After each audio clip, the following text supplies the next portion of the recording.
So we'll give it a moment as attendees filter in. I'm not sure if any of our speakers maybe got routed to the waiting room.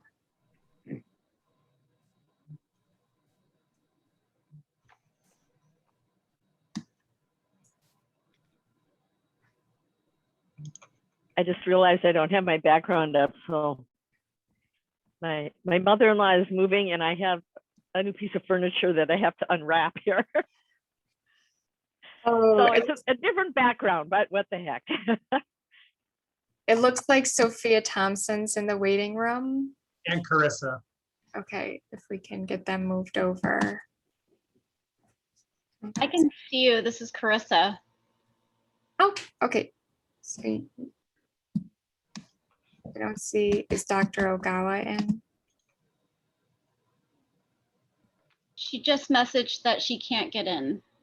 Sorry, they're asking for a passcode. You probably all saw that, you know, and it threw me for a little bit. Looks like Carissa's in the waiting room too. Or on the attendee side. Yeah, the attendees side. So if Sophia and Carissa can get moved over to panelists. You got it. I'm just pulling them all over now. Awesome. And I just resent Dr. Ogawa the info for today. Great. Oh, it looks like she's in too on the attendee side. So can you hear me? Yes. Yes. So I should stay where I am, even though I'm not visible. I see your name. You see I'm my pulling name? you over, Dr. Ogawa. Hold on one sec. Oh, I'm gonna brace myself. Ready. It's going to be like Star Trek. I know, I'm really cool. I'm really excited. Oh my God, this Zoom humor.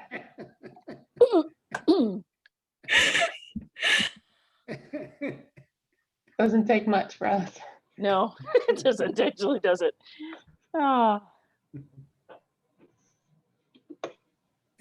All right. Do we have, thanks everyone in the attendee side for your patience while we get everyone in the right spots. It looks like, are we just missing Sophia? And also what I can't figure out is why we're seeing everyone's names versus just panelists. I see 13 panelists. 20 attendees. That is very strange. I can work on removing them as we proceed on. I've got Carissa over. I've got Dr. Ogawa over. I've got Sophia here. There you Sophia. are. I've got Anne. All right. Well, it looks like we have everyone we need in the panelist side, so we can get started. Welcome to the Health and Wellness Service Team Committee of the Whole meeting. We're going to talk about supporting people through intentional partnerships and integration of public health and social services. And to start us off, I will turn it over to our Deputy County Manager, Kathy Hadeen. Oh, and before we get started, I just want to note, there is a lot of information that the team is going to be going through today.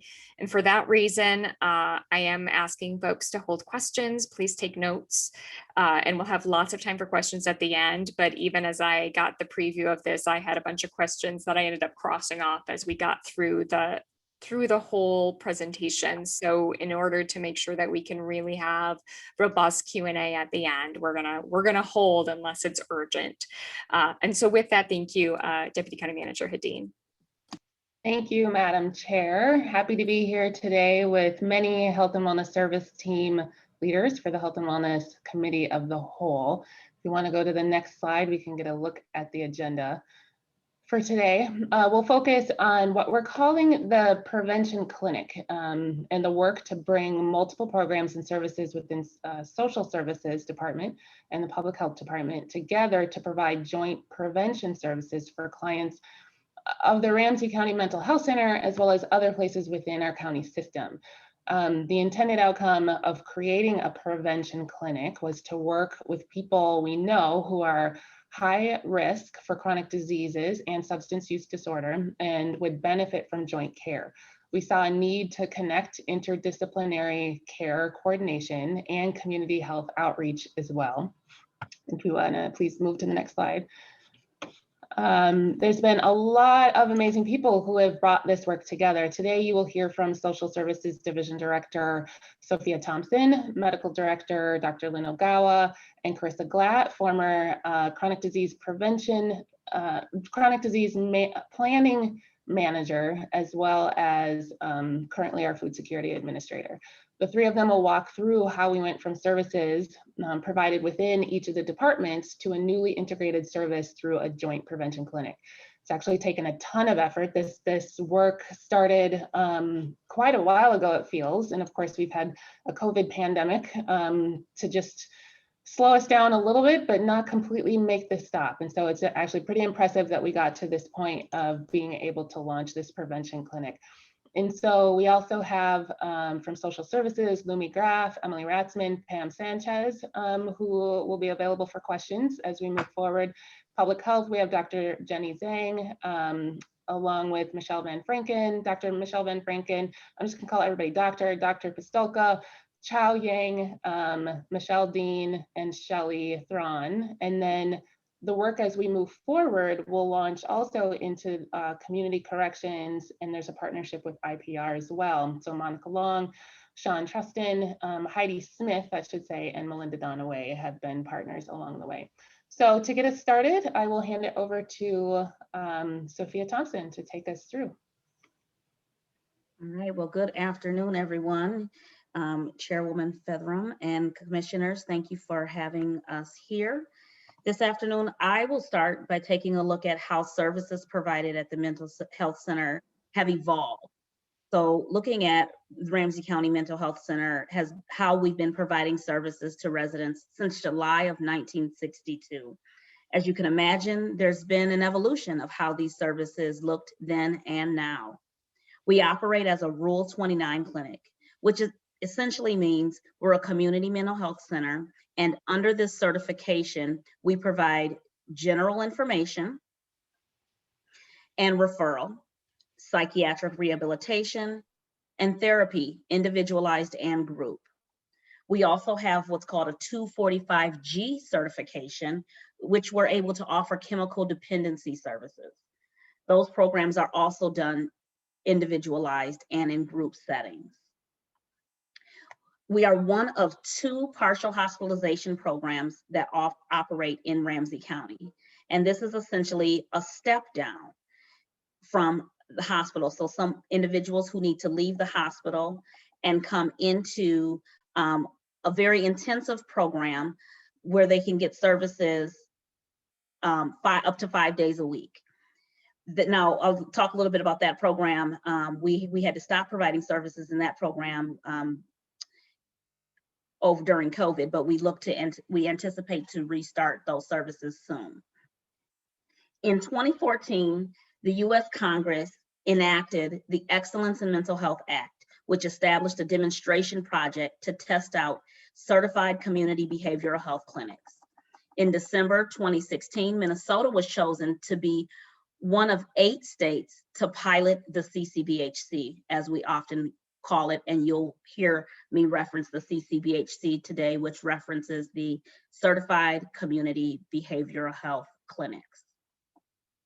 Since the federal demonstration, the expansion of and development of these CCBHCs continue to grow.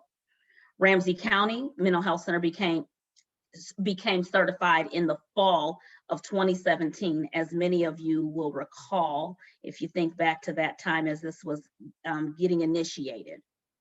The mental health center was naturally shifting to provide more inclusive, holistic services that focused on overall wellness and an approach that looks at the whole person. This certification essentially pushed us or catapulted us into this direction. Part of the shift in supporting the entire person is to assess patients' physical and chemical health, in addition to their mental health. Studies have shown that people are more likely to see their mental health provider more often than their primary care provider. So offering this service at the mental health center seemed to be a natural benefit. We also know that there is a correlation between mental health symptoms and chronic disease. Thus, one reason to embark on the prevention clinic. To support this effort, Ramsey County contracted with a primary care physician. After a short while, it was determined that this wasn't going to be the best way to provide services to our residents, and the contract was ended. Another requirement of the new inclusive way of providing services was to offer medicated assisted treatment, which is a combination of medication management, counseling, and therapy. As our psychiatrists were ramping up training in an effort to provide this support, we also learned about the grant opportunity you'll hear a little bit more about that public health was embarking on. Offering medicated assisted treatment was a new area for our clinic, and we wanted to ensure that we did this, with proper wraparound supports. So we took a pause, started our partnership with Public Health, and again, you'll hear a little bit more about the MAP program in just a little bit. On the next slide, I'm going to share a little bit about the data we use to guide this process. As mentioned, there's a high prevalence between those who suffer from mental illness and chemical dependency. So this afternoon, we start by looking at who's accessing our detox services and why this matters. The Ramsey County Detox Center, for example, is a voluntary service, and this graph shows the percentage of individuals by race who utilize our detox center in Ramsey County. In 2018, we had approximately 2,500 individuals that access detox services, a total of over 4,000 touches. So some of those were repeat users. On the next slide, we look at our gender differences. We notice that women are less likely to engage in our detox services.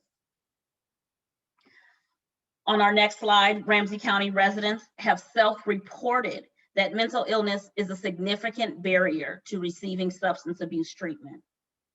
You can see that 85% of individuals self-reported alcohol as their primary substance of choice. There could be many reasons for this, as alcohol is legal, there's reduced stigma around it, and it is often used in conjunction with other substances. So despite the low number of other substances as a primary use, we can't ignore the fact that this use or misuse leads to diminished quality of life, which is which is part of why we're looking at the prevention clinic.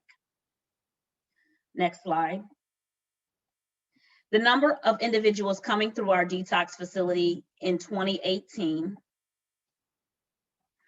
and those connected to other resources, when we looked at those numbers, we learned of an opportunity to connect residents to supportive follow-up services. These numbers are really low.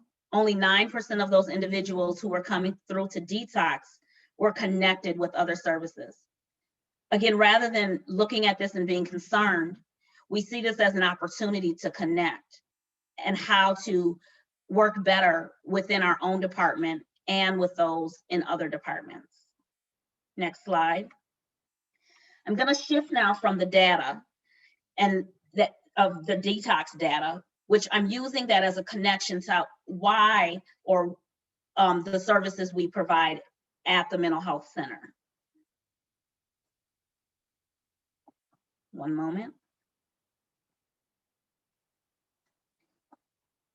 All right, to make the connection between this information, the CCBHC, again, Certified Community Behavioral Health Clinic, we look at the opportunity to expand our services based on information we've learned.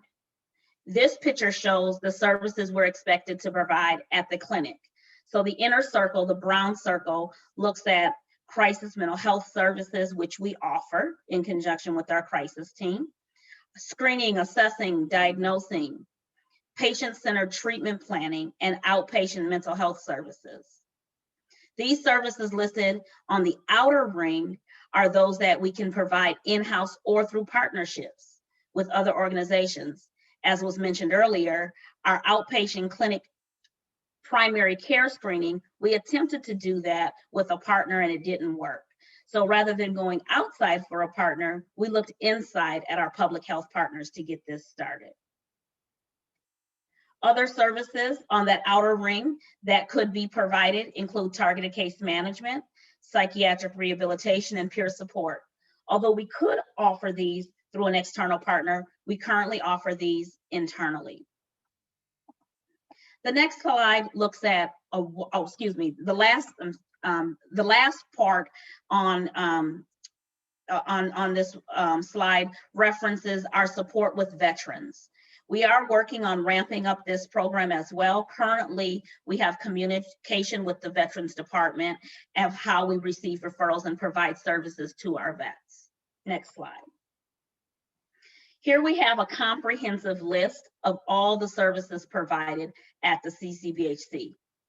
The items that are starred indicate items we're still developing, and they include neuropsychological services, dialectical behavioral therapy, family psychoeducation, and outpatient withdrawal management.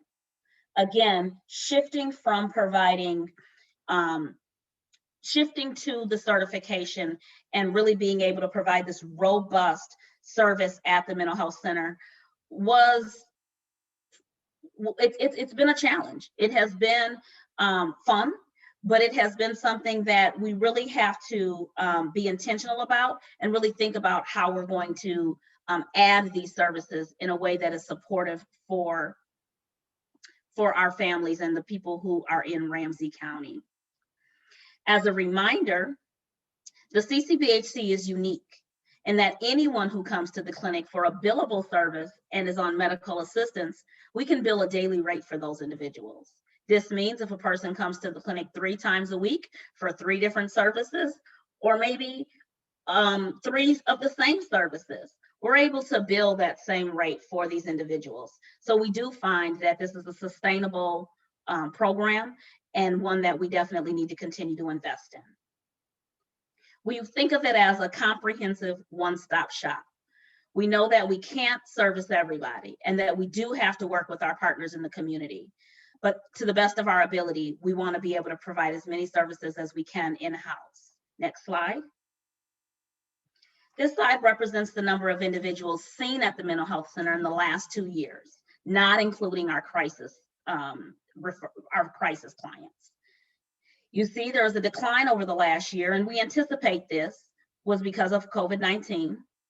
Although we never stopped seeing clients who wanted to be seen in person, there was a dramatic decline in those coming in for walk-in service. We also, as I mentioned, we weren't able to provide our partial hospitalization program during COVID, as that is mostly in person. And as you may recall, over the years, many of the clients we see don't have access to the technology needed to provide that service. It's just the clientele we serve. Next slide. We do anticipate these numbers will increase during 2021 and 2022. Here we have an example of how many, Here we have an example of how many people come for medication management and therapy. This is great. We want people to come to the mental health center for these things. But as you saw on the previous slides, we offer so much more. And only 14% of people are coming and accessing those other services. This is really where we see this opportunity to partner within Ramsey County to enhance the individuals who are able to utilize all of our services. Next slide. This graph is looking at who we serve. In our efforts to evaluate racial equity, we want to ensure that the services we're providing at the mental health center are for all and that all feel welcome. In late 2020 and 2021, we did some strategic planning to look at how we might refocus our efforts at the mental health center. Not change, but really focus in to make sure that the things we say we're doing. One of the learnings from staff is that one of the things we learned from staff was that they want to be a center that is culturally, linguistically, and an overall diverse place where we're able to meet the needs of anyone who's coming into the clinic. I think that aligns well with the priorities of you all as well. On the next slide, we look at that who we're serving from a gender aspect, and we're proud to say that it's not equal, but we're serving women and men in a fair way. The next slide, 2020 challenged us and how we looked at modifying services. We had to move from having so many group sessions to individual. We moved to telehealth. As mentioned, we weren't doing partial hospitalization. There was a shift in staff to provide more crisis support at the shelters. We were able to receive some funds and purchase laptops and data packages and telephones for our residents. We started an African American male support group. With the support of manager Lumi Graff, there was a racial equity group that also was started, not separate from the larger racial equity supports, but something specific to the mental health center. And then we did our strategic planning. I'll briefly share the 3 focus areas of our strategic planning, which include strategically providing responsive and intentional service delivery, which is again, looking at what are we supposed to be providing and how do we provide it in a way that makes sense and that isn't parceled out, but can serve everyone. Actively engaging with the community to learn how the mental health center can be a valued and trusted community resource and partner. And the last one, investing in our staff to promote growth, development, diversity, and alignment with leadership. This strategic plan will take us through the next 3 to 5 years, or excuse me, the next 5 years, we hope, as we really make the mental health center, as well as our CCBHC certification, what we intended for it to be. Next slide. So at this time, I'm going to pass over to Dr. Lynn Ogawa. Now it's my turn to go backwards in time a little bit and talk about what was happening concurrently within public health. And social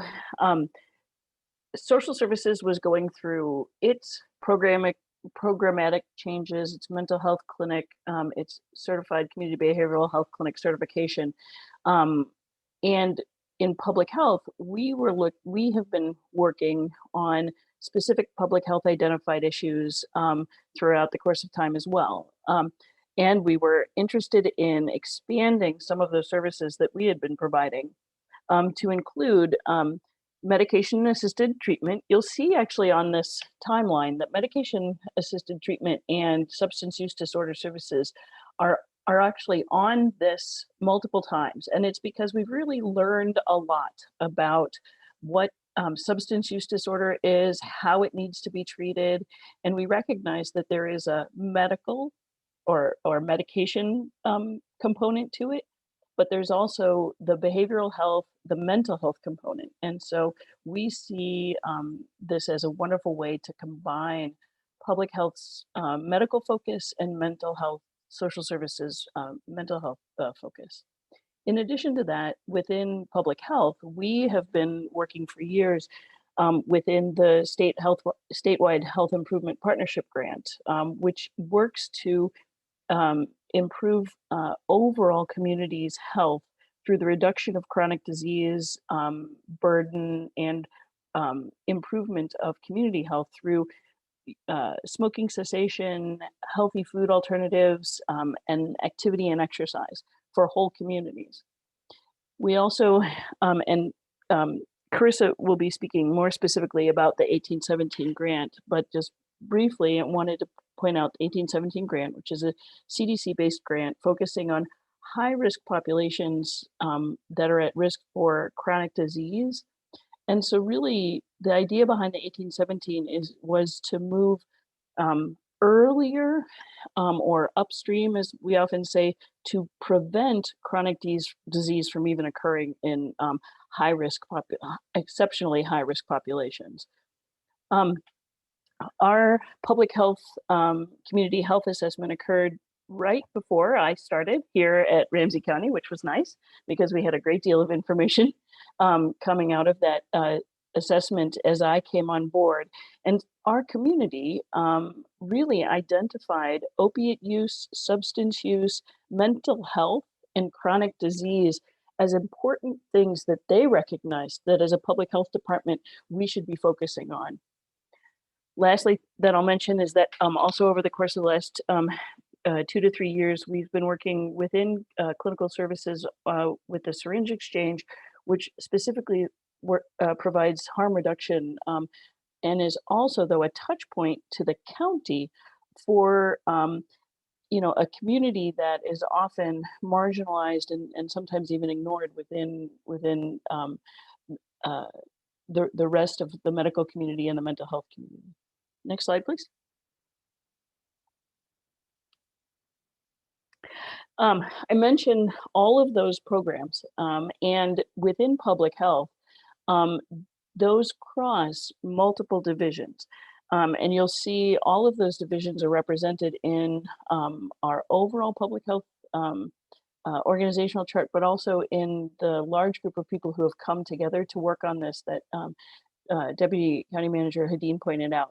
Specifically, clinical services, which includes our syringe exchange, also correctional health, which where we are instituting or began to institute medication-assisted therapy initially, and then healthy communities where our prevention work sits, the statewide health improvement, 1817 grant, et cetera. So we recognized that we were going to need to work across our divisions as well as a deep reach into social services, connecting the mental health components as well. I wanted to mention, it's not highlighted, but family health, our family health division was also instrumental in really bringing to our department leadership the concerns about opiate use, not just within Mothers First programming or things like that, but also within the partners of many of the and family members that many of the individuals that they were serving were being touched by. Next slide. The other, around the time that I began at Ramsey County as well, we began looking at specifically opiate use and the impact to Ramsey County. There was a large look at opiate related deaths, a little bit more focused in Minnesota and in Hennepin, but we actually looked at our data in Ramsey County as well, and saw a large number of opioid related deaths specifically occurring within 1 year of release from a state, county, or local correctional facility. In addition to that, there was significant overrepresentation of African American and Native American Minnesotans in that data as well. The medical reason for this, I just like to point out, is because when someone enters correctional facility, they are sort of by default put through withdrawal and are without access to any opiates. When they're released, they often have not had the support to stay clean, and so they go and use a level of drug that they thought was safe before, but results in a death and an overdose. And so it's very concerning that people were coming in and out of corrections, not getting as much access to the support and the withdrawal from those medications, from the use.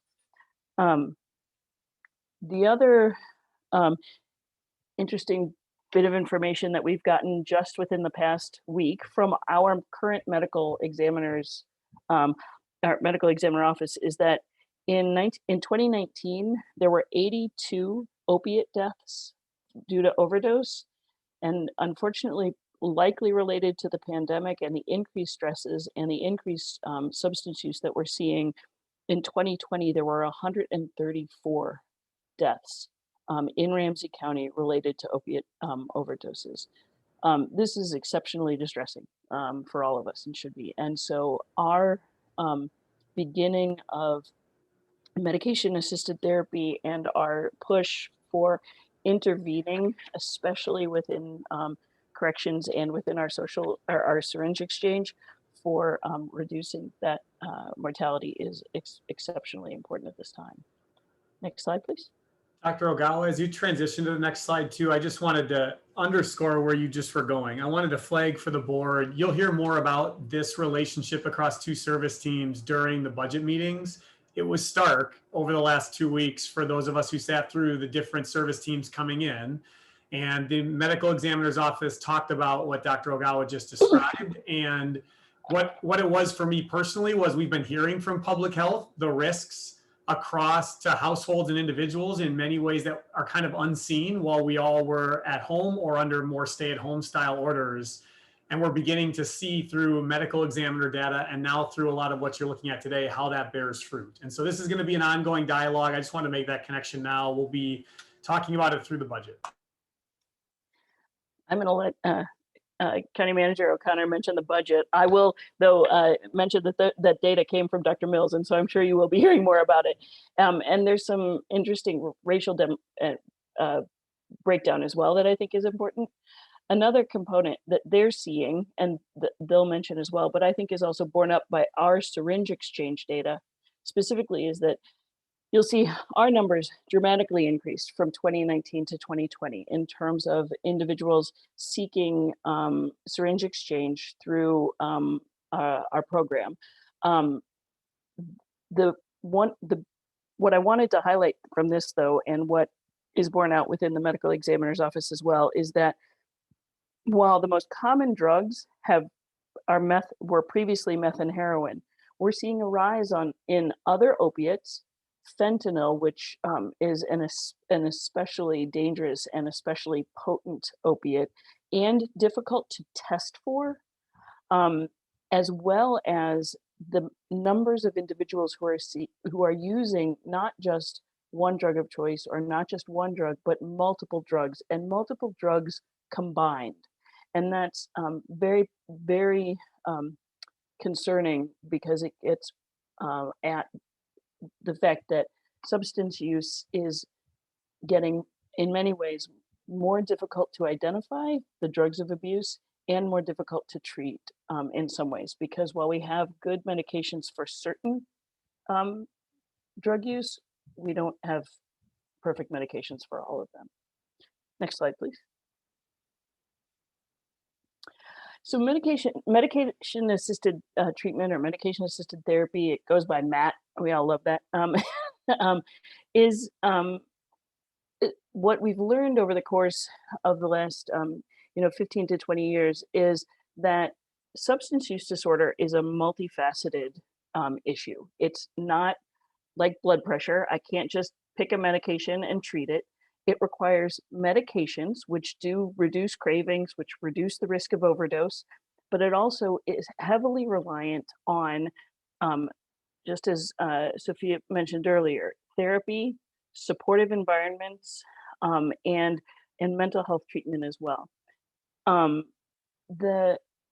We recognize that this kind of multi-pronged approach has been shown to dramatically improve patient survival, increase retention within treatment, and ultimately have other positive effects on individuals and communities in which substance use disorder has taken hold. Next slide, please. So our current medication-assisted treatment program within corrections began in February of 2021. Yes, in the middle of a pandemic, but we recognized, as we said, that it was only getting worse during the pandemic, and so we really didn't want to wait. Thus far, we've had approximately 37 people registered. 76% of those clients are male. We also know that in corrections, we have a predominance of men, and so we're not surprised by that. As I mentioned before, we had been really focusing on Black or African American individuals, but we see a bit of a smattering of, and Native, but we do have a relatively large representation by race and ethnicity. Now, I do want to mention, while we've had 37 people registered, we are noticing that uptake in the full program is a little bit slow. And And again, this is a difficult population to be working with because they have lots of other things going on as well. And substance use and medication assisted therapy is just one of the things that they're trying to get a handle on. And so the idea behind this, though, is to make sure that they're supported and as many touches as we can have with them and check-ins to help keep them committed to this kind of programming is important. Go ahead and next slide, please. Shifting gears a little bit to chronic disease. So from medication assisted therapy and opiate use. This is data from Ramsey County Medical Examiner on causes of death. When we look at these causes of death, we identify things like heart disease, chronic lower respiratory disease, which is most often smoking related, suicide, stroke, and diabetes. We see that all of these are within the top 10 overall causes of death, but also in the top 10 causes of premature death. And so I was a primary care provider in the past. I worked really hard at treating patients for their medical conditions. What moved me to public health was trying to move upstream, however you want to put it, but really work on preventing these diseases from happening in the first place. Because if we can reduce the overall burden of chronic disease in the populations that have been overly represented with them in the first place, the ultimate improvement in communities' health can be impacted even more. Next slide, please. So when we look at those focused populations that we're looking at, specifically individuals at the mental health clinic. So individuals with mental health diagnoses are 2 to 3 more times likely to have diabetes. They are at a much higher risk for hospitalizations and complications and death due to diabetes. We know that poorly controlled diabetes affects both your mental health and your cognition. Chronic disease and mental health are often a chicken and an egg situation where we don't always know which comes first, and they lead to worsening of each other. So in other words, chronic stress, chronic anxiety, depression definitely puts individuals at higher risk for cardiovascular disease, diabetes, heart attacks, stroke. But those medical conditions also put people at risk for worsening depression, worsening anxiety. And so trying to intervene before you begin this whole cycle can ultimately have a great deal of effect on a population and communities and individuals' health. I'm going to be turning it over to my colleague, Carissa Glatt, to talk more specifically about our 1817 grant and our prevention clinic. Thank you, Dr. Ogawa. So I'm going to start off to talk a little bit about the 1817 grant. It is a diabetes prevention program and cardiovascular disease prevention grant. In 2019, it was approved and accepted by the board to provide a FTE. This grant comes from MDH, which is actually a Centers for Disease Control grant, and is awkwardly named 1817. So the diabetes prevention program is a CDC recognized lifestyle change program. It's a year long, and it's supposed to help prevent people from progressing into diabetes. So whether they're pre-diabetes or at high risk, we're trying to get them in the program to work with trained lifestyle coaches to learn about healthy eating, reducing stress, getting more physical activity. It's a year-long program that we hope with the peer support will help lead people at reduced risk of diabetes. We know in the past 25 years, the presence of diabetes and obesity in adults have more than doubled in Minnesota. And of course, as it tends to be, populations of color tend to have poorer rates of disease control. especially with diabetes care goals. So this is something that's really important for us to become a diabetes recognized provider, so that we can have more control and reach the populations that tend to have the undue burden of disease. We plan to have 2 cohorts started within the DPP program by September, and we'll be focusing on trying to get people from the mental health center as well as other places in the county referred into this program. The cardiovascular disease prevention component is actually where the true innovation comes in. This grant allowed us to start thinking about bridging to mental health a little bit more openly than some of our other grants. And it's really supposed to be focused on reducing and addressing hypertension and other cardiovascular disease risk factors. We hope with this, we can hire some community health workers, and community health workers are frontline public health workers who are trusted members of a specific community that helps serve as an intermediary between the healthcare system and community, usually speaking the language that they're trying to reach of the community members, as well as trying to get people connected to resources.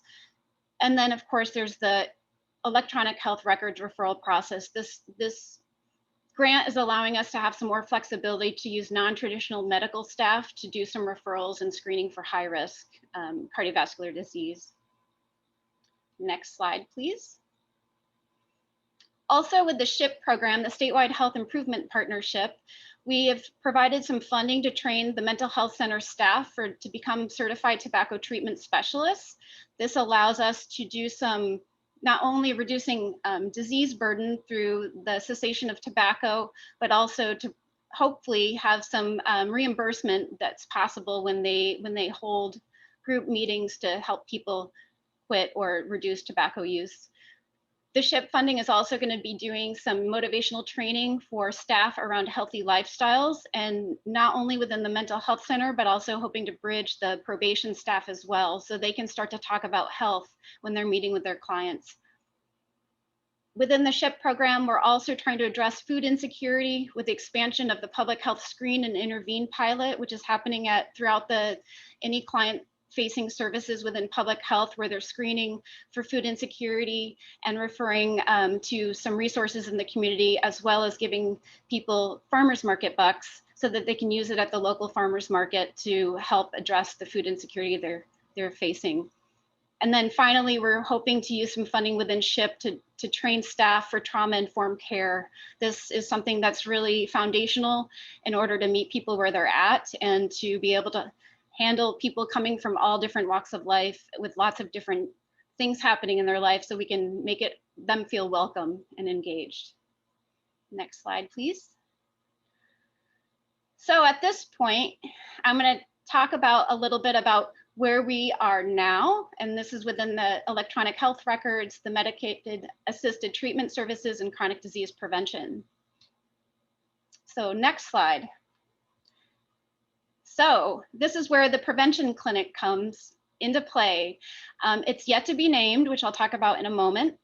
And I want to say the preventive clinic is actually at the 1919 University Mental Health Center. So it's 2 rooms that will be servicing clients from the prevention or from the mental health center by a nurse practitioner that just got hired and a medical assistant.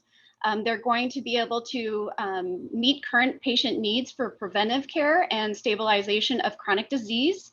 I believe Dr. Ogawa mentioned that when people go on to certain medications for mental health issues, it puts them at higher risk for diabetes and cardiovascular disease.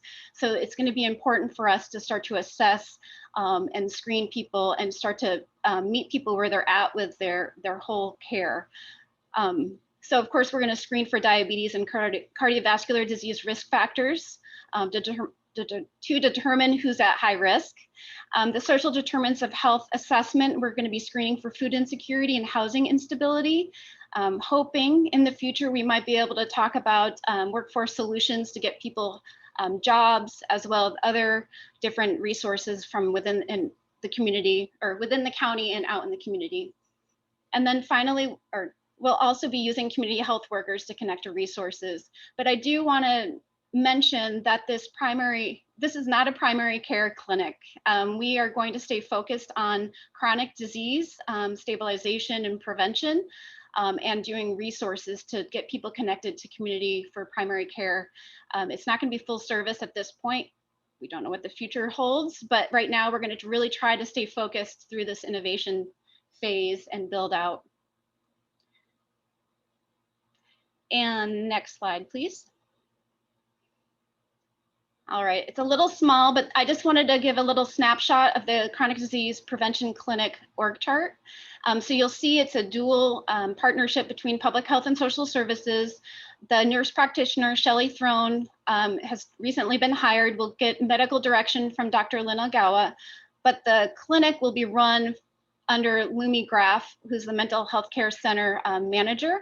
And so that it looks like it's all aligned and integrated, so people don't think they're in one portion of the clinic or the other. It's not like you're seeing public health in one side and social services in the other. We're trying to have it all integrated so people know how to refer. So social services will be hiring and training and managing the community health workers. They already have a medical assistant, and we're going to be hiring some diabetes prevention program lifestyle coaches. Next slide. So communications and engagement is one of the most important parts since we're trying to reach new populations and new people. The first thing we've done with this is we hired Bellwether Consulting to do some focus groups. We've gathered information about attitudes and experiences of people regarding chronic disease and health. We focused on people who are unstably housed, people with mental health conditions, people who have been previously incarcerated, and people from racially diverse backgrounds. And we found, and these groups are who we're hoping to target as a whole and focus on to serve at the preventive clinic.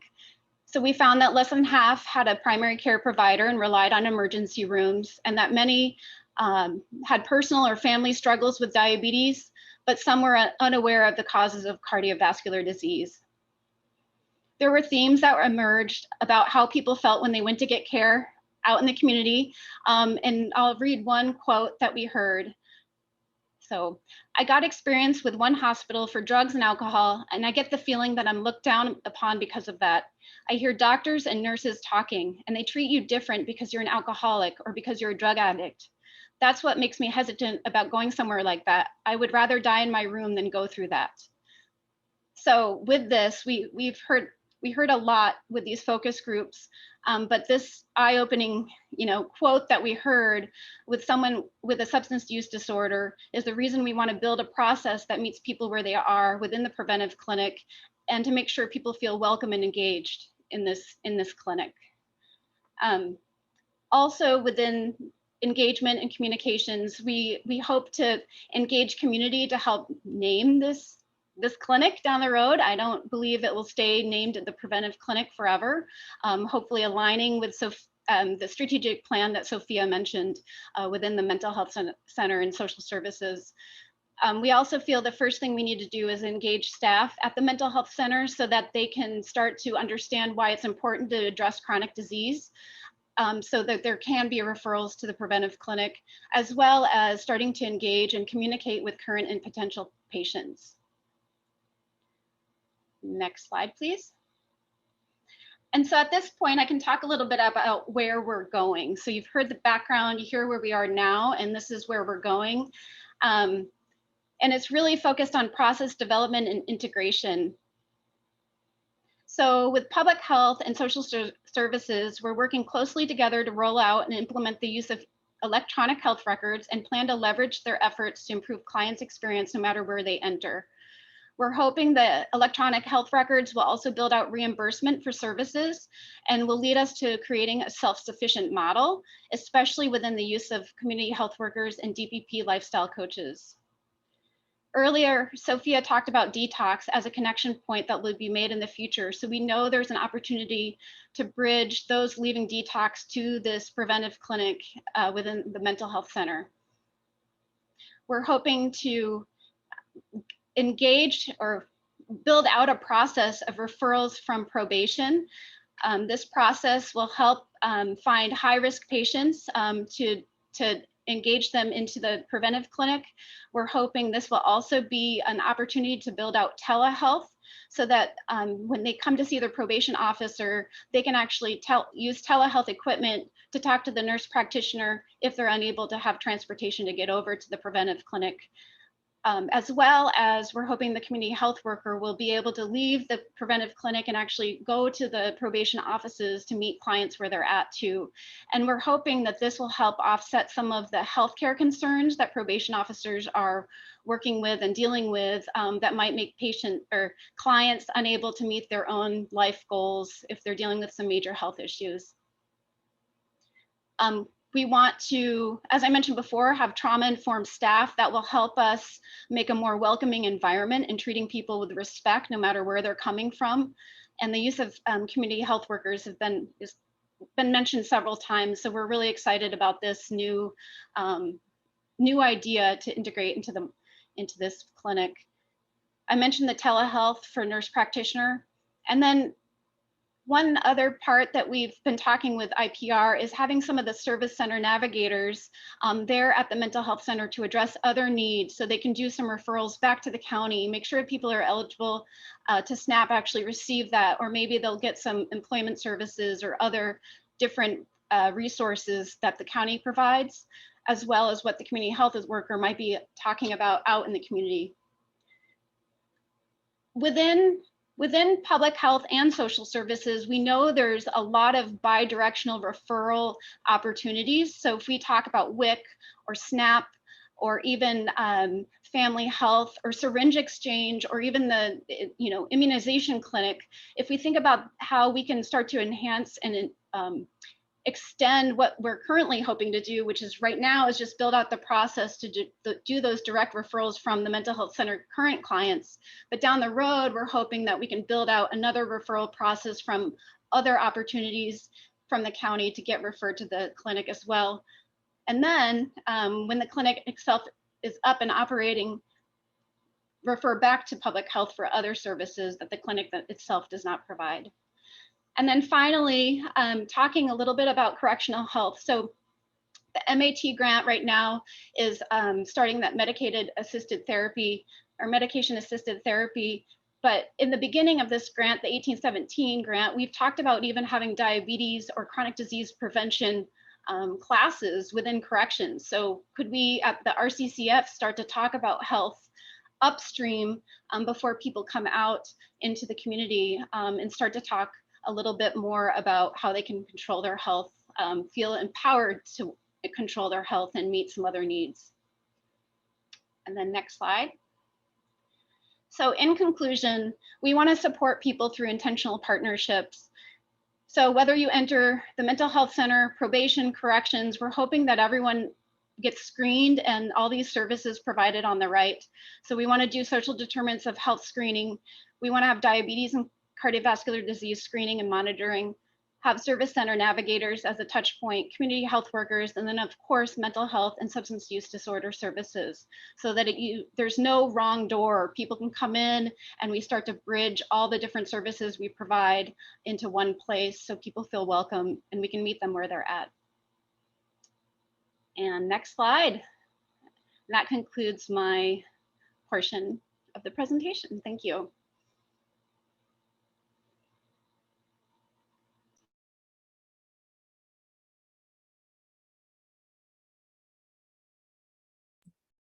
All right. Thank you, everyone. I do see some questions up. Kathy, are you okay with us moving to questions? All right. Well, let's start with Commissioner Manis-Castillo. Thank you, Madam Chair. I actually have a few questions, and I kept going back to the slide deck to see if I missed something. So when we're talking about this new clinic, are we talking about a new physical space, or are we talking about, and that wasn't covered. So could you just share that, please? Madam Chair and Commissioner Manis-Castillo, I think Carissa said that a little bit, because actually Commissioner Fathom had the exact same question. So we tried to make sure we provided that information for you.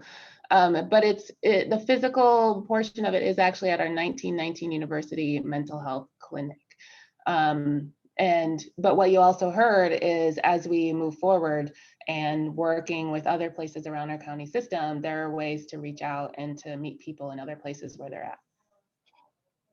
Thank you. And I have a few questions, and maybe I can just ask them, and if someone else wants to jump in. The other thing is I really appreciate that every door is an entry point, but like the list, Carissa, that you just shared on your last slide, if someone comes in because they want to access mental health services, to suddenly get screened for all that other stuff, to me, I would shut down personally. That would be overwhelming. So I hope that, I mean, I suspect that you'll do it in slow phases and not like the day they come in, we're going to screen you for everything. So I just wanted to say that out loud because I would have a panic attack if someone tried to screen me for everything at once. So phase. The other questions I actually had were more about our mental health clinic. And so Sophia, if you don't mind, how many providers do we have? Because that is a pretty huge menu of services. How many therapists do we have? How many providers in that Thank you, Commissioner Chair Featherum and Commissioner Mattis Castillo. I apologize. I don't have that number on top of my head. I do have Manager Graff who may be able to get that information to me quickly. I don't know. We'll see if she can get that to me. I will say we have, so we have, our providers include therapists, and then we also have peer specialists. We also have medication prescribers, so psychiatrists and other prescribers who are not psychiatrists as well, that provide the array of services. Some are part-time, some are full, so it really does range. They are mostly in-house. I can say for sure with the psychiatrist, it's about 7. But again, some are full-time, some are part-time. But the actual number of therapists, I would have to get back to you on that in just a moment. Okay. 15. Thank you, Lumi. Wow, 15 therapists. That's a lot of clients seen for not a lot of therapists, which leads to my next question is, you mentioned that we have some community partners, other agencies, and we know that there are a lot of agencies that are doing really great work that's culturally appropriate to their communities. And so I guess my thought is, how do we select who those partner agencies in this field of mental health in particular? I know we have a process in all of our other work, but mental health is really specific. And how do people become partners in that culturally specific, so that I always get worried when we try to be all things to everyone, because then we don't really do anything really well. And so thinking about how those partners engage and connect, and what's that process? Thank you for that question as well. Part of what we want to do is we want to engage the community. So part of the strategic planning has been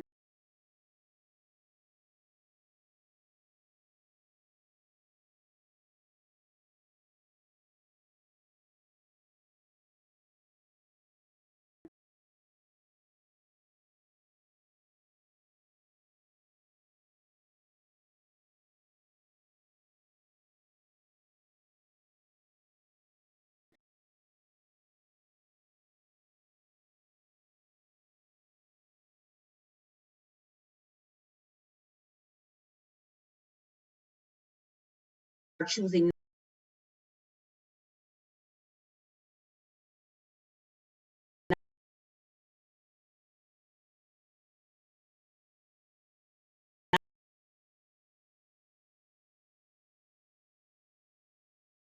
ways. Some people will call and say, hey, we want a partner.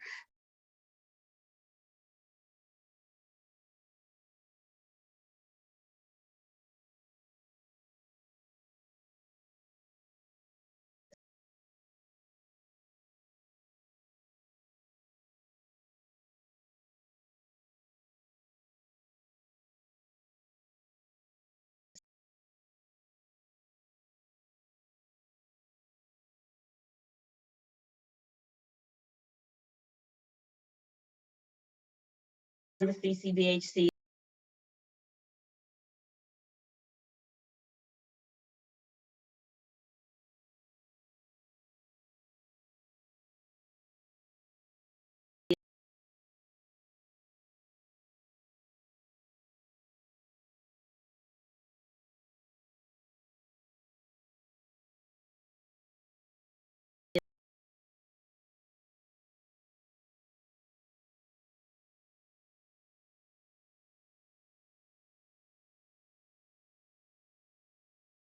have every language.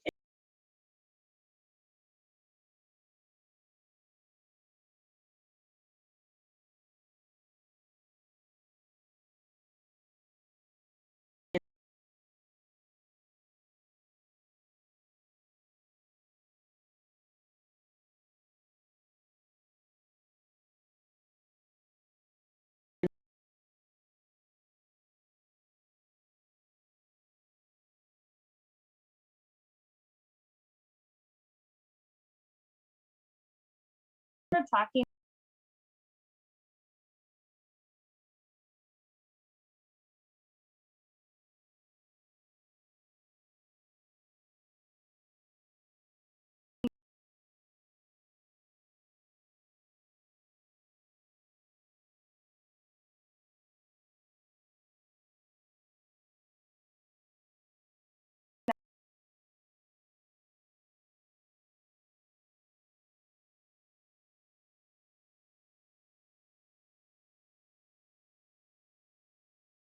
a day a week or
part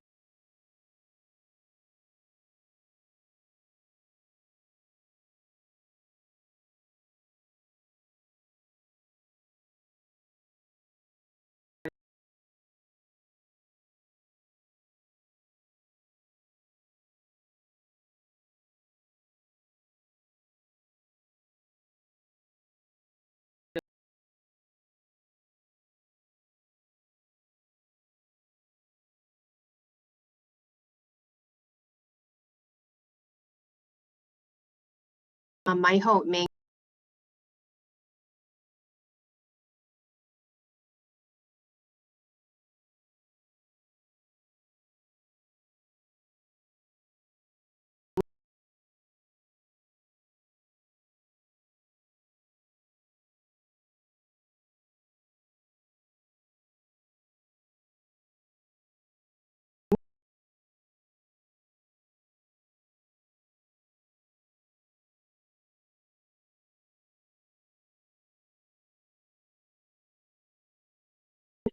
them as partners in this work.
take that. I can take that, Commissioner McGuire. So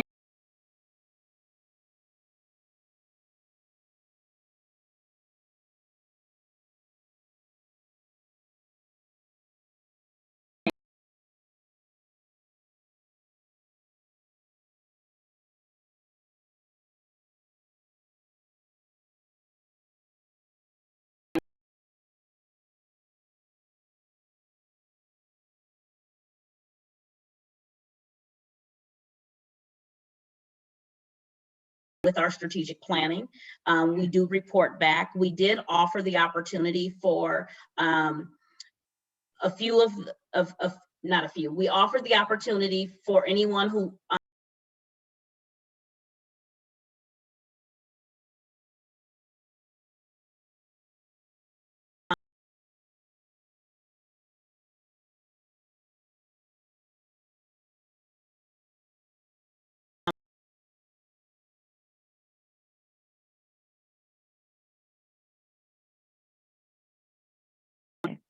I'm glad you made that opportunity available to people. I understand that they are community members and they have limited time as well. And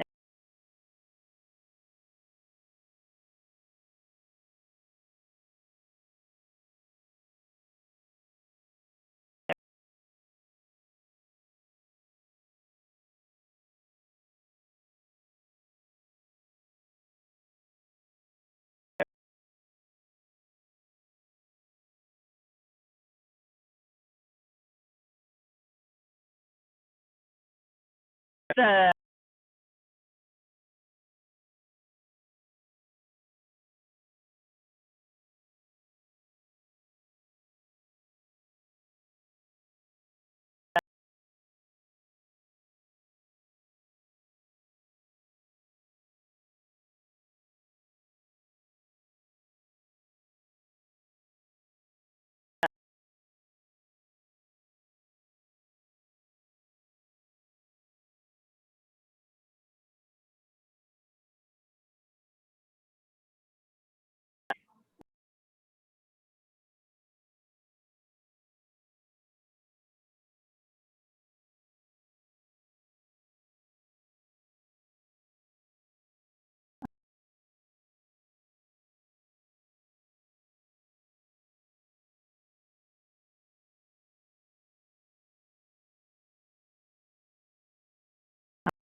So you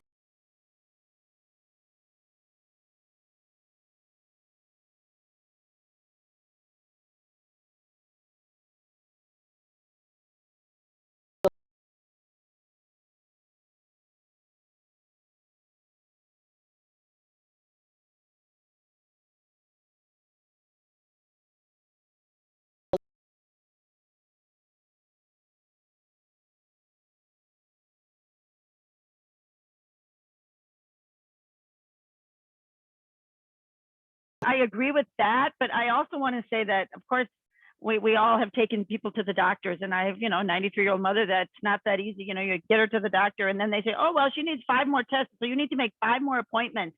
And that is so unacceptable. So I think the private sector health insurance can actually learn from what we're trying to do here, which is try to take care of as many things as possible in one place, because that is just crazy. Like, I look at it, I'm like, what? You want me to come back 5 more times for these tests? So anyway, I'm just venting a little bit on that. So thank you for trying to address as many things as we can.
abilities, transportation networks within Public Works. We're still trying to figure out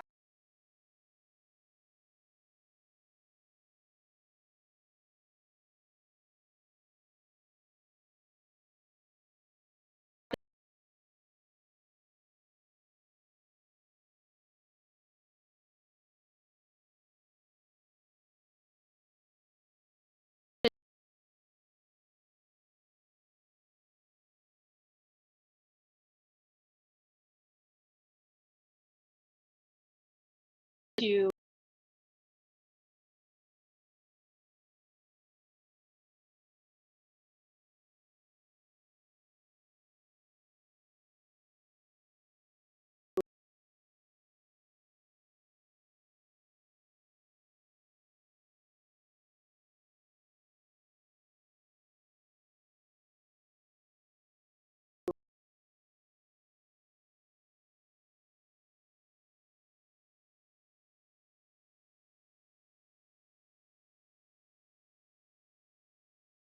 for our public. So I'll keep thinking about it and how we can work on that. And I just stand by ready to help think about that and whatever we can do to make sure we're making those connections. Commissioner McGuire, I'd add one other part to it just briefly, which is to say, I would say that active living fits more in the environmental factors of how we approach public health and community building and well-being. And I think a lot of what you're seeing here in this clinic approach is more of an individual, familial, and at times community response. But the clinic term is, I think, a clear distinction for someone who doesn't work in public health but works with them a lot in terms of where the difference lies. And so we need to be doing both, definitely in the way you say it. I don't think you want to move your environmental factor responses into a clinic response area. Otherwise, you begin to muddle the two, if that helps at all. Yeah, no, thank you, County Manager. That does help. And so I've just got the org chart in front of me, so I just want to make sure it's connected there. And yeah, so well said, and that's good for me to keep thinking about. So I do have one more comment too on that, is that within the diabetes prevention program, we did get approval to do virtual meetings. Because it is a year-long program, one of the biggest barriers is transportation. So being able to do virtual meetings is going to hopefully help alleviate any barriers to attending those the year-long training and program. So I just wanted to point that out, as we're trying to be flexible to meet people where they're at in that way as well. So thank you. I really appreciate that. And I appreciate all of this discussion. And I will just say too, that Public Works is really trying hard to really be active living, focused and working with and knowing their role in public health as well. So just kudos to them, but thanks for all of this conversation. I appreciate it. More to come when I think of more things, but thank you, Madam Chair. That's good for now. Thank you, Commissioner McGuire. Dr. Ogawa, did you have something to add? Madam Chair, Commissioners, I was just going to comment on the, or at least respond a little bit to we're not going to attack people when they come in and do everything. One of the reasons that we actually were looking at the mental health clinic, though, for the establishment of this is because we recognize that individuals see their mental health professionals and trust their mental health professionals.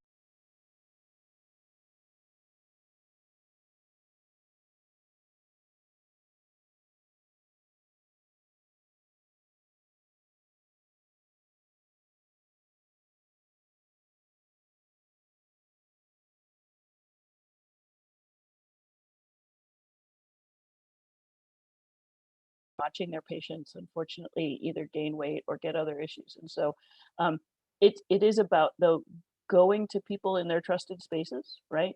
And meeting them where they are. And so and we definitely expect it taking multiple visits before we even know what all the services are that individuals require. And we employ the same kind of a way at looking at things at the syringe exchange as well. The more people that come and the more times that they meet with our provider and talk about other options to continued use, the more they get to sit with that and be brought along slowly. And we don't want to deny them services because they're continuing to be used. We don't want to deny them services because they're afraid to meet with a doctor, like that quote mentions. We actually don't want to be a regular doctor, right? Because medical profession hasn't always done a very good job at melding those two things. So we definitely won't be drawing blood from everybody as soon as they walk in. But we want to be able to be present and walk along with them. Thank you, Dr. Ogawa. And, you know, even in regards to the other program screening as well, there's so much stigma attached to asking for help that being able to do it in the context of a caring mental health relationship might also help people get the services they're entitled to. Commissioner Carter, you're next. Oh, you're still muted. I'm sorry, There you that are. double screen thing again. I am just so delighted to hear about this work. It's phenomenal. And I just want to applaud everyone who has spoken and realizing that this is work that's happening within our health and wellness service team. To thank you all for taking advantage of the multiple connections that you can make in between this work, public health and social services. But also, I just have to tell you that I recognize, and I think we all do on the line here, that this really is about, as Dr. Ogawa just said, walking alongside people and discovering and assisting with the various interconnected needs that may exist, be they in health and wellness or even beyond. I'm so thankful to hear about the navigators' connections to this work. And I am reminded also by everyone on this call as you talk. And also I should mention and bring into the conversation by Deputy County Manager Karen Francois also about the navigator not being a facility-based program, but rather being a strategy for walking hand in hand, walking alongside for family-based comprehensive services. You know, it could be that there's workforce need. We've got a navigator there who can make that connection as well, which of course brings in another area of our county.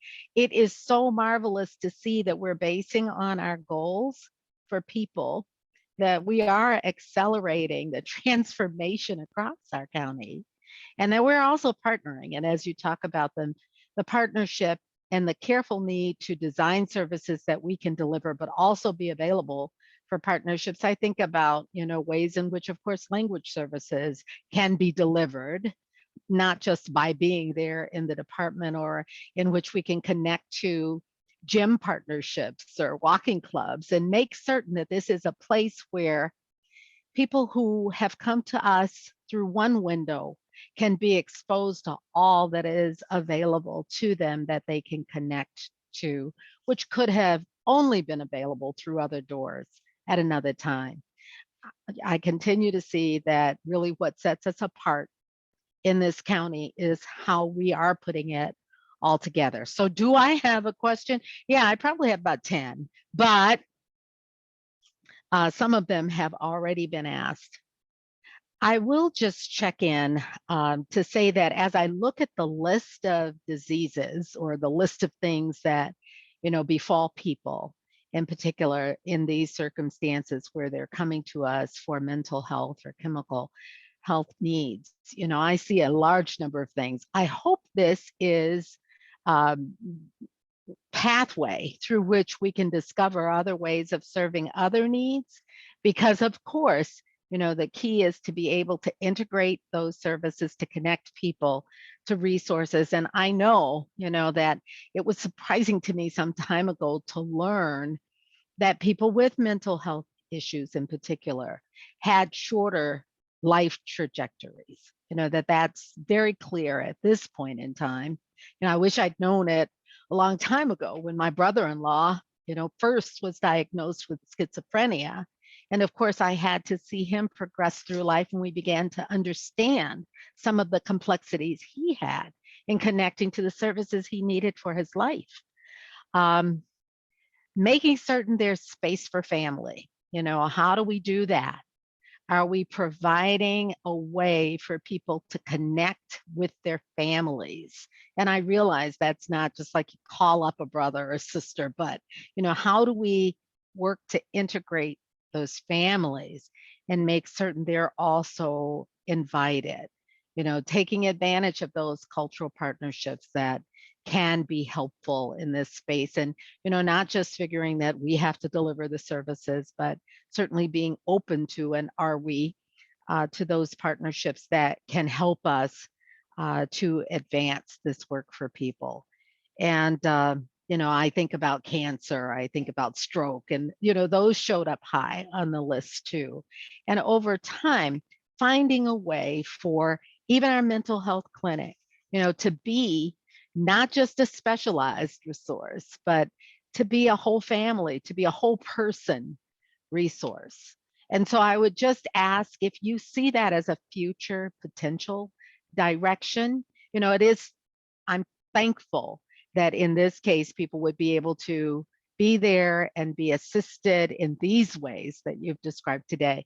But maybe this is the direction that we're headed in overall. And could you just share some thoughts regarding the science or the industry and where you think this could be going long term?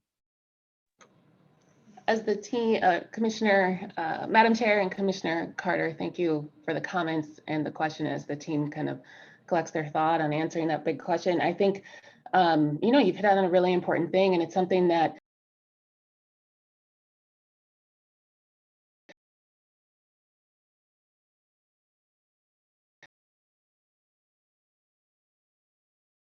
public health, safety and justice, along with others, community ambassadors, and knowing that in order to connect with, the names that we get of people who are involved in group and gun violence, that just as important is to connect with families and to help the family support.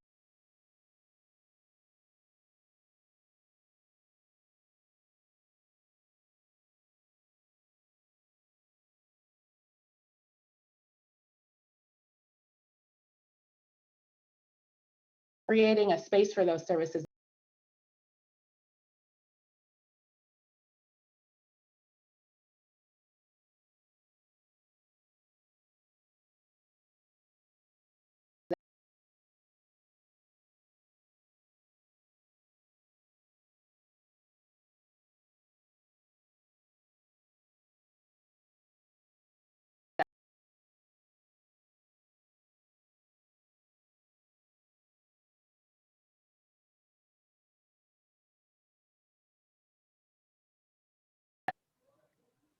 Chair Featherman, Commissioner Carter, I really appreciate the question. I definitely appreciate, as a family physician, as a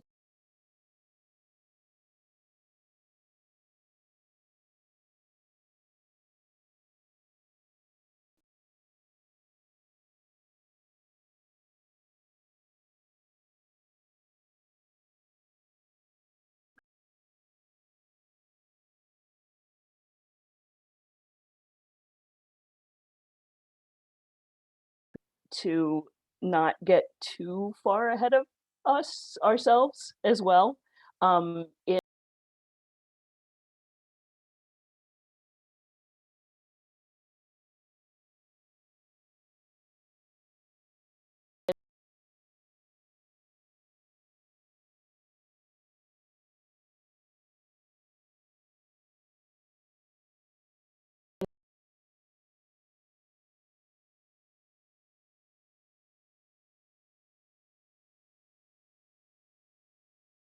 In their families, how do we connect them to the rest of the community and otherwise?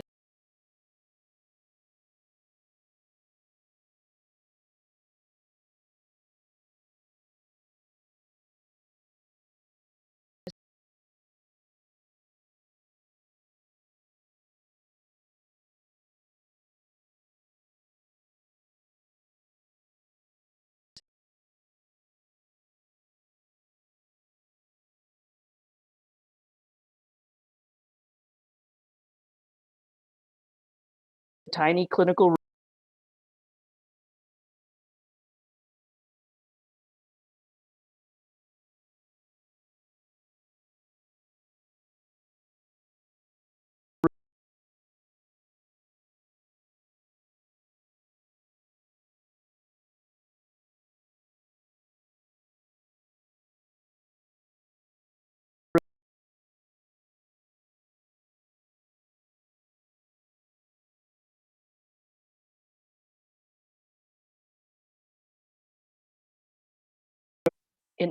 in many ways, but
I guess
what it comes down to.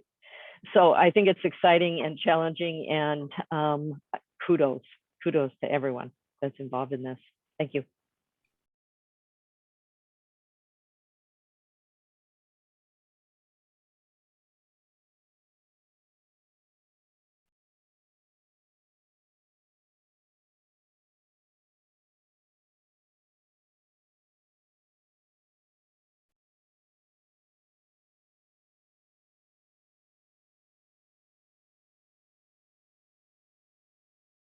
precursor.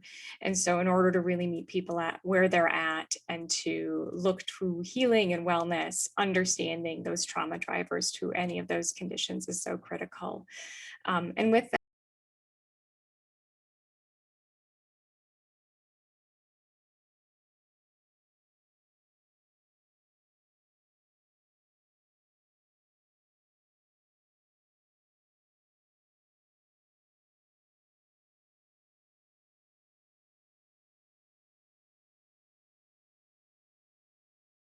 or 3 years when we go back to the beginning of the 1817 grant from CDC. But this is huge, the movement here and where we're going.